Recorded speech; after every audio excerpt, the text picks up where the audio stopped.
Friends, welcome back to my channel. आज मैं आपको बताऊंगा जेईई मेंस का फॉर्म कैसे भरते हैं। तो सबसे पहले आप जेईई मेंस की साइट को लॉगिन कर लेंगे। लॉगिन करने के बाद आपको यहां पर एक ऑप्शन मिलेगा कैंडिडेट एक्टिविटी का। इस पर क्लिक करेंगे। इस पर क्लिक करने के बाद अगर आपको एग्ज़ाम सीटीज़ व्यू करनी है या फिर डॉक्यूमेंट क्या क्या आपको चाहिए या फिर आपको पूरा प्रोसेस इसका जानना है इसके बारे में, तो सबसे पहले अपन डाउनलोड कर लेते हैं इसके बुलेटिन को। बुलेटिन डाउनलोड करने के बाद आप इसमें देख सकते हो सबसे पहले पेज का इवेंट और डेट, यानी कि कब कब क्या क्या होने वाला है। ऑनलाइन एप्लीकेशन 31 तारीख को स्टार्ट हो गए थे। लास्ट डेट इसकी 27 नवंबर है। और correction will display NT website. Correction का जो भी होगा, करेक्शन की डेट होगी, वो एनटी के वेबसाइट पे पब्लिश कर दी जाएगी आफ्टर फॉर्म फिलिंग। यानी कि लास्ट डेट ख़त्म होने के बाद आपको इसकी करेक्शन की डेट भी दे दी जाएगी। अब बात करें अपन सीटी इंटीमेशन की। फर्स्ट वीक ऑफ जनवरी में इसका सीटी इंटीमेशन आपका आ जाएगा कि आपको कहाँ कौन सी सीटी एग्ज़ाम के लिए मिली है। तो जेईई मेन 2026 ये जनवरी का सेशन है और रिज़ल्ट इसका 12 फरवरी को डिक्लेयर हो जाएगा। इसके बाद इन्होंने दे दिया कि सेशन 2 भी अप्रैल में स्टार्ट हो जाएगा। इसके जो एप्लीकेशन फॉर्म है वो लास्ट वीक ऑफ जनवरी में आ जाएंगे और इसका शेड्यूल भी बाद में आपको प्रोवाइड करा दिया जाएगा। पेपर की बात करें, ड्यूरेशन ऑफ पेपर इसमें दिया हुआ है 3 घंटे का होगा। और बी आर्किटेक्ट और बी प्लानिंग का जो पेपर है वो 30 मिनट एक्स्ट्रा, यानी 3 घंटे 30 मिनट का होगा। पेपर की 2 शिफ्ट रहेगी, फर्स्ट शिफ्ट और सेकंड शिफ्ट, 9 से 12 और 3 से 6। इसके बाद आप फीस का देख सकते हो। फ़ीस आपको पे करनी है। जनरल के लिए 1000 फ़ीस है। फ़ीमेल अगर जनरल की है तो 800 रुपये फ़ीस है। जनरल ईडब्ल्यूएस और ओबीसी के लिए, ओबीसी एनसीएल के लिए मेल फीमेल, मेल मेल की 900 है और फीमेल की 800 है। एसटी एससी की 500 है और पीडब्ल्यूडी की भी सेम है। तो ये यहाँ पर फ़ीस आपकी रहेगी। इसके बाद आपको सबसे पहले तो इसके बाद हम चलते हैं फॉर्म फिलिंग की तरफ। फॉर्म फिलिंग में सबसे पहले आपको न्यू रजिस्ट्रेशन पे क्लिक करना है। न्यू रजिस्ट्रेशन पे जाने के बाद आपको ये गाइडलाइन पढ़ लेनी है। इसके बाद टिक करके आपको आगे बढ़ जाना है। यहाँ पर आपका टिक का ऑप्शन आएगा, ठीक है। क्लिक हियर टू प्रोसीड लिखा हुआ जाएगा।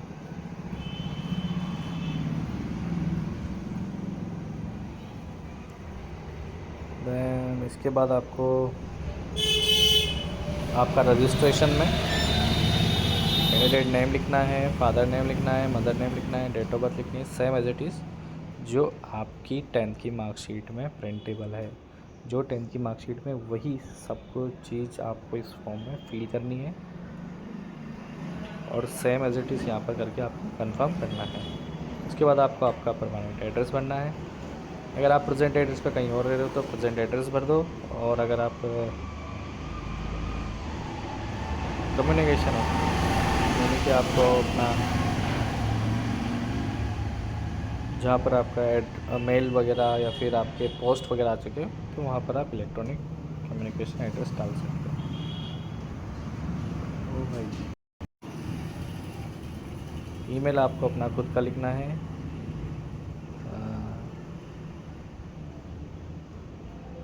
मोबाइल नंबर आपको डालना है, कंफर्म मोबाइल नंबर, एक अल्टरनेट मोबाइल नंबर। इसके बाद आपको आ जाना है अगले स्टेप में। अगले स्टेप में आपको बोलेंगे कि परमानेंट एड्रेस। परमानेंट एड्रेस आप डाल सकते हो, जो भी आपका परमानेंट जहाँ पर आपके मूल निवासी हो, तो वो एड्रेस आप यहाँ पर अपलोड कर सकते हो, फिल कर सकते हो। जैसे आप गांव में रहते हो और शहर में भी आपका घर है, तो आप दोनों के एड्रेस डाल सकते हो।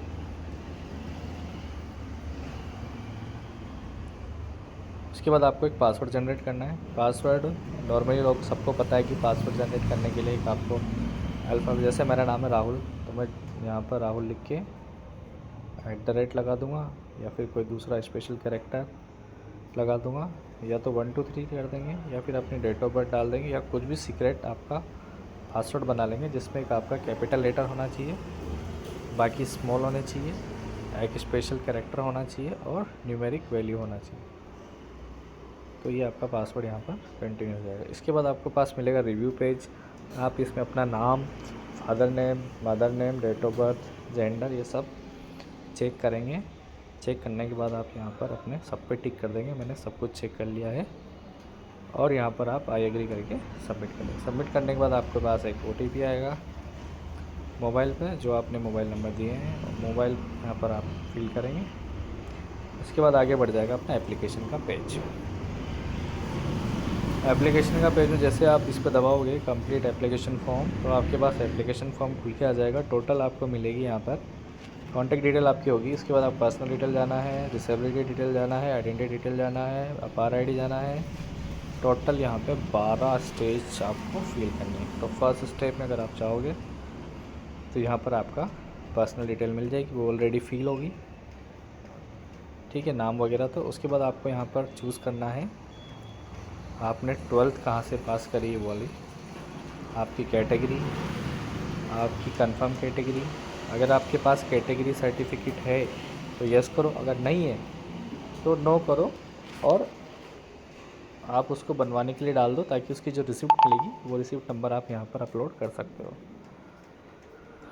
उसके बाद अगर आपके पास है तो यहाँ पर सर्टिफिकेट नंबर डालो, कब बना था वो डालो। उसके बाद आपने किसने इसको जारी करा है, यानी किसने इसको इशू किया है, उसका नाम यहाँ पर लिखो।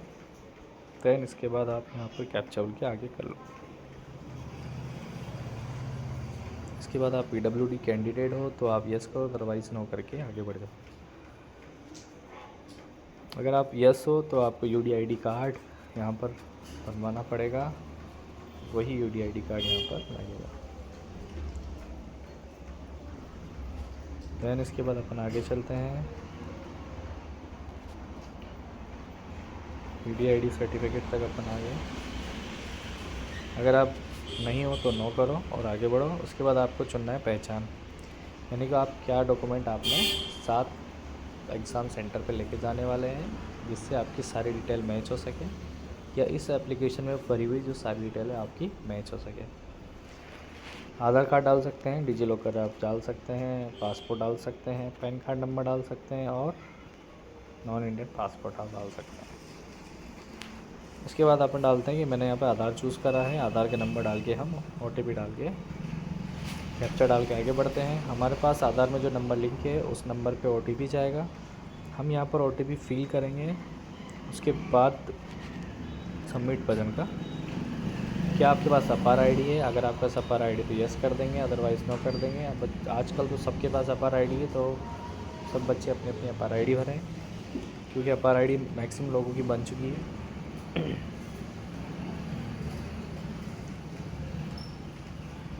अपार ID डालने के बाद आपका सेशन आता है दूसरा, उसमें आपको पेपर चूज़ करना है। जिसको BTech करने का पेपर चाहिए वो फर्स्ट टिक करेगा, और जिसको B आर्किटेक्ट या प्लानिंग का चाहिए तो वो ये चूज़ करेगा, और तीनों चाहिए तो तीनों भी आप चूज़ कर सकते हो। तीनों की फ़ीस थोड़ी ज़्यादा लगेगी। दैन इसके बाद आप अपना मीडियम चूज़ करेंगे। मीडियम ध्यान से चूज़ करना, क्योंकि मीडियम हिंदी वालों के लिए फ़ायदेमंद है, इंग्लिश वालों के लिए हिंदी इंग्लिश का थोड़ा चक्कर पड़ सकता है। तो आप अपना मीडियम ध्यान से भरें। मीडियम के बाद अपन आते हैं सेंटर चॉइस। सेंटर आपने जो एड्रेस डाला है वही स्टेट आपको शो होगा, यानी कि अगर आपने प्रेजेंट एड्रेस और परमानेंट एड्रेस में अलग अलग एड्रेस डाला है, अलग अलग स्टेट डाला है, तो अलग अलग शो होगा। जैसे राजस्थान आप परमानेंट में रह रहे हो, प्रेजेंट में रह रहे हो, और परमानेंट में आप UP के रहने वाले हो, तो दोनों जगहों के आपको सेंटर चॉइस मिल सकते हैं। बट अगर आप राजस्थान के रहने वाले हो तो आपको बस राजस्थान के ही सेंटर से होंगे, तो आप अपना एड्रेस ध्यानपूर्वक भरिएगा। इसके बाद अपन चलते हैं 10th में।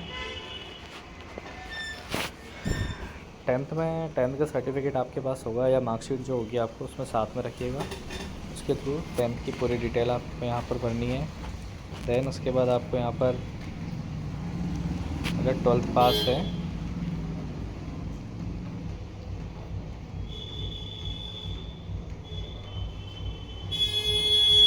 तो 12th पास डालेगा, अदरवाइज़ अपीयरिंग में तो अपीयरिंग भी आप यहाँ पर डाल सकते हो। अपीयरिंग में बच्चों अगर आप अपीयरिंग यहाँ पर डालोगे तो आपसे पूछा जाएगा रजिस्ट्रेशन नंबर, क्योंकि अपीयरिंग में यहाँ पर जो मैंने फॉर्म फिल किया था तो यहाँ पर रजिस्ट्रेशन नंबर आया था।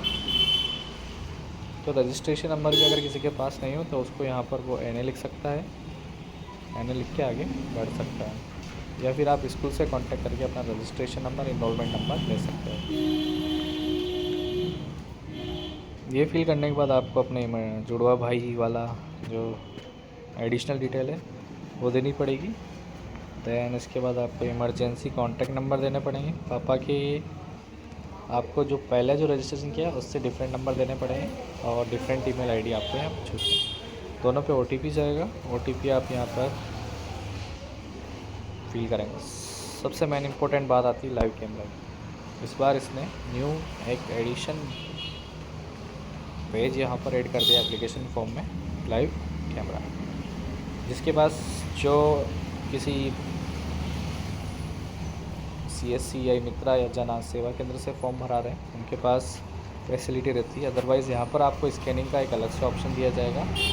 अपने मोबाइल से इस बार कोड को आप स्कैन करोगे और अपना एक लाइव इमेज ले लोगे। लाइव इमेज अच्छा होना चाहिए, क्वालिटी होनी चाहिए उसमें। देन उसमें होना चाहिए आपका 80% फेस और बिल्कुल ब्लैक नहीं होना चाहिए, मतलब अच्छी कैटेगरी का फेस होना चाहिए। इसमें साफ साफ लिखा हुआ है कि एक तो हल्के रंग की पृष्ठभूमि, यानी कि आपका जो बैकग्राउंड वो हल्के रंग का हो। जैसे वाइट अगर आपके पास रहेगा तो अच्छा रहेगा, अगर डार्क बैकग्राउंड नहीं होना चाहिए। और 80% आपका फेस विजिबल होना चाहिए। फिर आप अपना नया फ़ोटो एक अपलोड करेंगे, सिग्नेचर अपलोड करेंगे और 10वीं की मार्कशीट यहाँ पर अपलोड कर देंगे। इसके बाद आपके पास आ जाएगा पूरा फॉर्म। आप इसको अच्छे से चेक करके और सबमिट कर दीजिएगा। सबमिट करने के बाद आप यहाँ पर पेमेंट करेंगे। पेमेंट में 800 रुपये, 900 रुपये, 1000 रुपये या फिर 500 रुपये कैटेगरी वाइज आ जाएगी। ये पे करने के बाद आप अपना डाउनलोड एप्लीकेशन फॉर्म कर लेंगे और एक एप्लीकेशन फॉर्म आपके मेल पे भी आ जाएगा। धन्यवाद।